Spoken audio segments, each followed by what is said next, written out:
Romanos 5, versículo 12. Portanto, assim como por um só homem entrou o pecado no mundo, e pelo pecado a morte, assim também a morte passou a todos os homens, porque todos pecaram. Toda a humanidade herdou de Adão tanto o pecado quanto a consequência, né? Que é a morte. Então, não existe nenhum homem, nenhuma mulher, né? Que não vá se encontrar pecado. Todos nós somos pecadores, porque herdamos esse pecado. Queria que você fosse ali em Gênesis comigo, o capítulo 3. Visto que entendeste a voz da tua mulher e comeste a árvore, que eu te ordenara não comeres, maldita é a terra por tua causa, em fadigas obterás pelo sustento durante os dias da tua vida. Ela produzirá também cardos e abrolhos, e tu comerás a erva do campo. O suor do teu rosto comerás o teu pão, até que tornes a terra e dela, pois dela fosse formado, porque tu és pó, e ao pó tornarás. De Deus havia feito tudo perfeito, inclusive nos criou de uma forma perfeita para viver uma vida junto dele, uma vida de comunhão no paraíso, né? Num jardim maravilhoso, perfeito. E Deus ofereceu tudo ao homem, pediu obediência em um determinado ponto, e foi ali que o homem, né, desobedeceu, entrando agora o pecado. Então o homem agora herda a morte. E muitos de nós, e nós mesmos já sofremos, tivemos muitas consequências por causa do pecado que nos dominava, né? Que tinha domínio sobre nós. E aqui nós vamos encontrar provavelmente pessoas que ainda estão envolvidas pelo pecado, dominadas, né, pelo pecado, e muitas vezes as pessoas não sabem disso, né? Talvez possa ter alguém que vai ouvir isso pela primeira vez, ou vai ter o discernimento, vai despertar nessa noite, em nome de Jesus, eu creio, né, para essa verdade, porque isso é verdade, né? O Evangelho, a Escritura, ela é o poder de Deus, a palavra de Deus, ela foi constituída para que o homem pudesse ser livre, liberto das amarras do pecado, da morte. Amém? Todos nós, toda a humanidade herdou não só o pecado de Adão, não só o pecado, né? Todos nós herdamos, todos nós nascemos pecadores, né? E aí tem muitas pessoas que dizem assim: criança não peca, não mente. Criança peca e criança mente. E isso está na natureza do ser humano, está na natureza do ser humano. Você, por exemplo, você pega um brinquedo e aí você diz: tá, agora deu, agora você não vai brincar mais. Um bebezinho de 2 anos. E aí você vai dizer: não, agora você não mexe mais aqui. Faz a experiência para você ver. Ele vai olhar para você, vai ver se você está olhando e vai pegar de novo. É a natureza do homem, é assim. Essa é a nossa natureza. Desde pequenos nós já temos essa natureza da esperteza, de alguma forma buscar essa vantagem. Pede para o seu filho não mexer na tomada. Ele vai dar uma volta, ele vai mexer na tomada de novo, ele vai de novo, e você vai ter que corrigi-lo, você vai ter que ensinar, você vai ter que, entende? Vai ter que confrontá-lo até que ele entenda que realmente ele não deve mexer naquela tomada.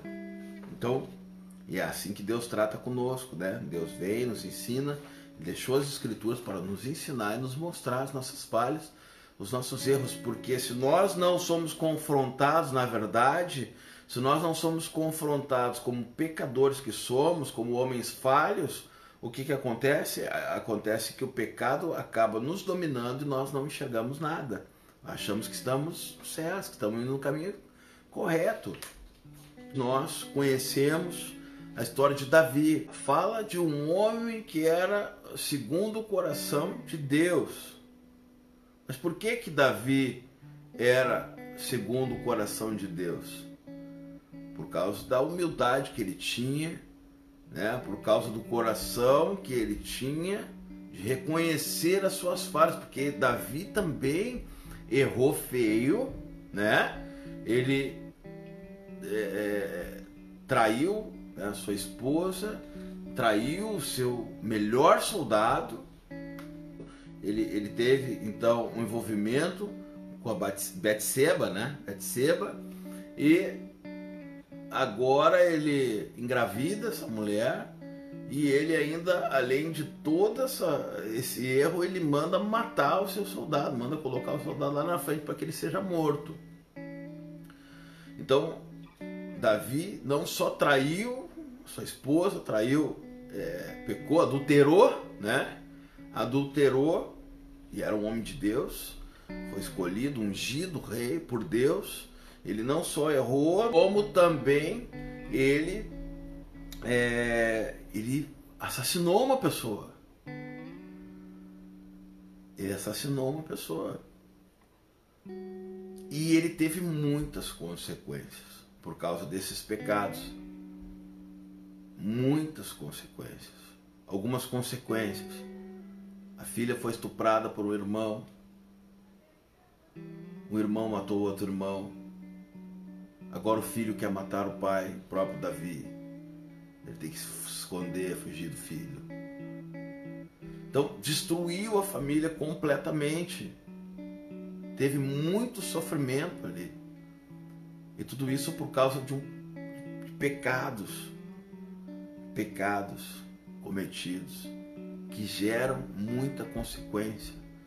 Mas Davi errou, pecou, mas ele tinha algo que agradava a Deus, que o aproximou de Deus e que fez dele uma referência para nós. Pô, mas como assim uma referência? O cara errou, adulterou, mandou assassinar o melhor soldado dele. Está dizendo que ele é uma referência? Sim, porque ele tinha um coração humilde. Ele foi ali, reconheceu seus erros, ele chorava na presença de Deus, ele clamou pelo perdão de Deus, ele reconheceu as suas falhas e ele se tornou, ele se permitiu ser transformado por Deus. Então Deus ali mostra o coração que todo homem deve ter, porque nós também falhamos. Todos nós erramos. Não há nenhum de nós que não tenha cometido algum tipo de pecado que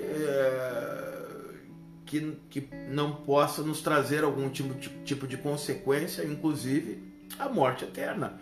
Agora, se nós tivermos uma noite como essa, um coração humilde para reconhecer nossos pecados como Davi, certamente ele está pronto para nos perdoar, porque ele é rico em misericórdia, sua misericórdia dura para sempre. Amém?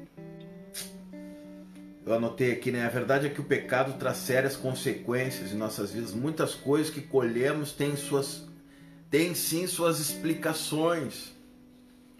Muitas vezes, meus irmãos, nós somos cristãos, e aqui eu falo também para aqueles que não são cristãos. O que é ser cristão ou não? O cristão verdadeiro é aquele que entrega a sua vida para Jesus. Ele entende que precisa de Jesus. Mas o que é entregar a sua vida para Jesus? É crer, entender que Jesus Cristo ele é o Filho de Deus, né? Que agora ele foi enviado por Deus para nos salvar, para nos livrar dessas amarras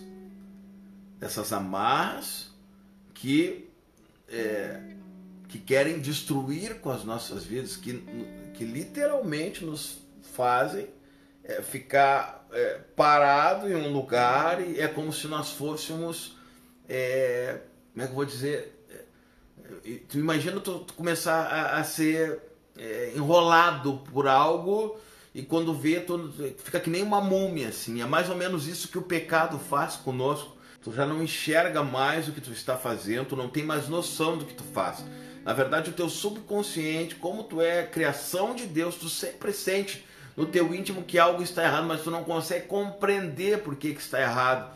Por quê? Porque a tua vida não está em Cristo. E Cristo é a própria luz. Quando ele entra na vida do homem, ele ilumina os nossos olhos, ele ilumina o nosso coração, ele ilumina, a Bíblia diz que ele é lâmpada para os nossos pés. Então nós começamos agora a entender e enxergar o pecado que habita em nós. Nós começamos a entender quem realmente nós somos. Amém? Estou explicando isso para quem está chegando agora e ainda não conhece Cristo. Então a importância de nós entregarmos a nossa vida para Jesus, ela é muito grande. Não só para a salvação, mas para vivermos uma vida abençoada aqui na terra. Livre do pecado e das suas consequências.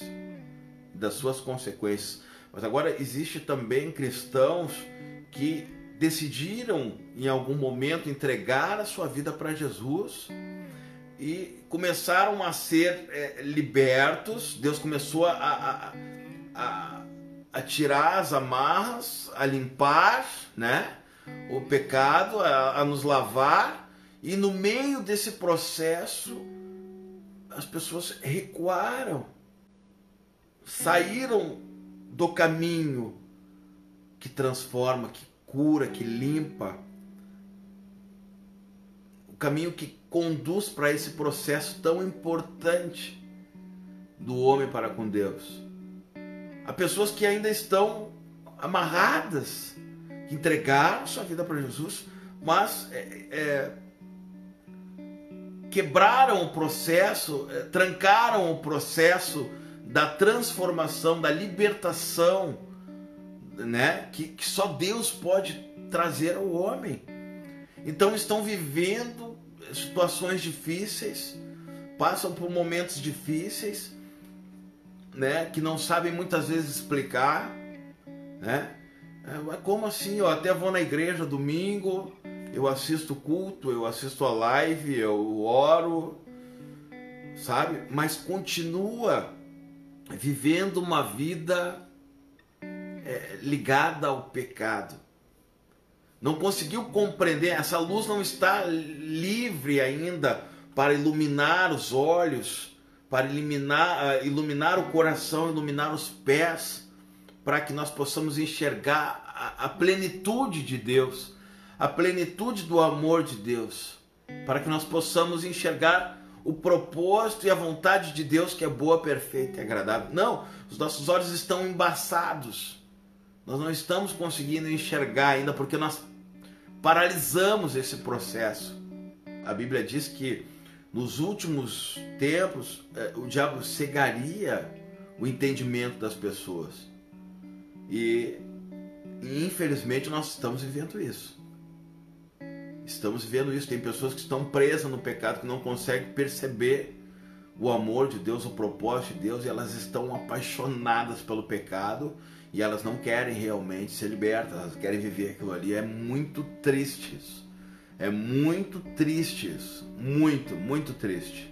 Chega num lugar como hoje, como uma live como essa, eu estou falando isso, e a pessoa ouve uma palavra como essa, ouve a resposta que ela precisa ouvir. Muitas vezes ela está querendo encontrar a saída, mas ela acha que ela tem um conceito de vida dela. Ela tenta outras saídas, outros caminhos, e aí a pessoa continua amarrada. Muitas vezes pessoas continuam amarradas durante muito tempo sofrendo. Certamente nós conhecemos pessoas que estão sofrendo há anos. Lembro daquele homem que estava sofrendo, doente, há 38 anos no tanque de Betesda, né? Aquele homem sofria há 38 anos naquele lugar, né? Vítima de um sistema. Diz ali que existe um anjo e tal, que em tempo, teologicamente falando, não se sabe se o anjo realmente apareceu algum anjo ali, mas existia aquela história e aquele homem estava ali. né? E aquele homem amarrado ali, olhando, focando uma saída. E daqui a pouco Deus envia Jesus ali, o caminho, o Salvador, o Deus Todo-Poderoso, o Deus encarnado, agora no mundo, na terra, para salvar o homem. Jesus, o caminho, a verdade e a vida. Então, tem muitas pessoas que estão amarradas, que estão procurando um caminho, mas não entenderam ainda que só existe um que pode libertar o homem do pecado, das amarras, do sofrimento, do inferno, da eternidade na escuridão. Só um pode libertar: Jesus Cristo, Filho de Deus. Jesus Cristo, o Filho de Deus. Só Ele pode. Se Cristo vos libertar verdadeiramente, sereis livres. Não existe outro caminho. Ele é o único caminho. Ele é a verdade, ele não é uma religião, ele é poderoso. Ele é poderoso. Quando eu abro meu coração para Ele, quando eu faço o que Davi fez, se humilha. Davi errou, falhou, era um homem falho, né? Mas Davi sujeitou a vida dele a Jesus, a Deus, né? Ele clamou a Deus, ele se humilhou diante de Deus, ele entregou a sua vida para Deus. E ali Deus encontrou um coração humilde, um coração amoroso, arrependido, né? Um coração que se colocou como dependente, pedindo ajuda, reconhecendo que ele não era suficiente. Então agora Davi, prostrado aos pés de Deus, dizendo assim: eu preciso de ti, Deus. Como eu errei, mas me perdoa e me conduz na tua verdade. Eu sou falho, o Senhor me chamou para ser rei, mas que condição eu tenho? Se tu não estiver comigo, Deus, o que vai ser de mim, o que vai ser do meu povo, a minha descendência? Olha o que eu fiz com a minha família. Olha o que eu fiz com a minha família. Olha, por causa do meu pecado, a consequência que eu trouxe para minha família. Sara-me, Deus. Cura-me. Transforma-me. Abre em João, por favor. Então, João 3:16. Porque Deus amou o mundo de tal maneira que deu seu único Filho unigênito, para que todo que nele crê não pereça, mas tenha vida eterna. Amém? E aqui é bem claro, né? Quem nele crê não é julgado, o que não crê já está julgado, porquanto não crê no nome do unigênito Filho de Deus. Isso é muito sério. Aquele que não crê já está julgado. Essa é a verdade, eu preciso dizer isso. Eu preciso dizer isso. Mas essa é a palavra de Deus. Essa é a palavra de Deus. Aquele que crê em Cristo, aquele que crê no Filho, aquele que entregou a sua vida para Jesus, aquele que recebe Jesus e coloca ele no seu coração, que entrega o seu coração completamente para Jesus Cristo, que entrega a sua vida para Jesus Cristo, esse é o que recebe a vida eterna, esse recebe a libertação dos seus pecados. Começa a entender? Além da salvação, eu estou agora sendo livre, eu estou sendo liberto das ataduras, né, que nasceram lá através do erro de Adão. Então Deus enviou o Filho dele para que nós venhamos agora a ser livres. Eu queria que você fosse, eu vou continuar aqui, 2 Coríntios, capítulo 5, abre comigo que a gente vai entender melhor isso. Aqui. Capítulo 5, versículo 17. E assim, se alguém está em Cristo, é nova criatura, as coisas antigas já passaram, eis que se fizeram novas. Olha só que coisa mais maravilhosa. Agora eu estou dando o remédio. Quem é o remédio? Jesus Cristo. Agora, se eu estou em Cristo Jesus, se eu entreguei minha vida para Jesus, Meus irmãos, só nós precisamos entender o que é entregar nossa vida para Jesus. Eu acho que essa é a dúvida. Essa é a dúvida que fica no coração, na mente de muitas pessoas. O que é entregar nossas vidas nas mãos do Senhor, por completo. Está escrito aqui, ó. Por quê? Porque eu sou nova criatura. E assim, se alguém está em Cristo, é nova criatura. Eu não vivo mais, agora eu não vivo mais, é Cristo que vive em mim. E se é Cristo que vive em mim, os meus frutos, eles vão ser diferentes dos frutos passados. Então eu vou produzir coisas novas.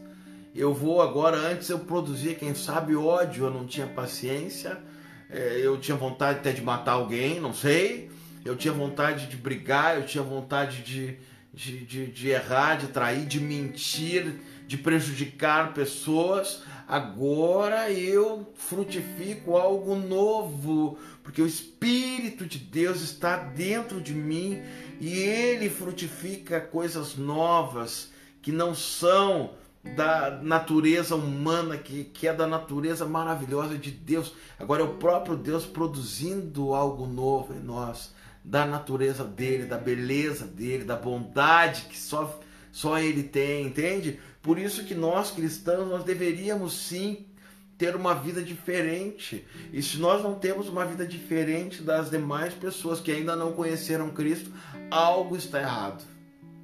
Alguma coisa está errada. Porque o Espírito Santo que está em nós, o desejo dele é produzir coisas novas, é produzir aquilo que glorifica a Deus. Se nós não estamos produzindo isso, está faltando algo que vai gerar novos frutos. Agora, fruto bom, fruto do amor, fruto da amizade, fruto do perdão, o fruto da unidade, não da separação. Quando a palavra chega diante de nós, e ela nos mostra a verdade. Quando a palavra ela chega e nos direciona a algo, é Deus nos conduzindo, nos pedindo, nos direcionando, nos conduzindo a fim de nos aperfeiçoar e nos trazer para mais perto dele. Então nós devemos, meus irmãos, fazer uma autoanálise, ver o que precisa ser aperfeiçoado em nós agora, o que Deus quer aperfeiçoar, o que Deus tem falado no nosso coração. Ouça Deus. Ouça Deus. Quais são os interesses de Deus? Pai, o que tu tem para mim no dia de amanhã, Pai? O que tu tens para mim no dia de amanhã? Senhor, no meu trabalho amanhã, queres falar alguma coisa comigo, Senhor? Eu estou aqui, eu estou disponível, Senhor. Senhor, eis-me aqui, me usa como tu quiseres, faz como tu bem queres. Senhor, se tu quiseres me usar, eu estou aqui. Qual a tua vontade para o meu dia? Não a minha vontade, não a minha vontade. Abra mão do pecado, abra mão de si mesmo, entregue a tua vida para Deus, e tu vai desfrutar de algo que poucas pessoas vão desfrutar nesses dias.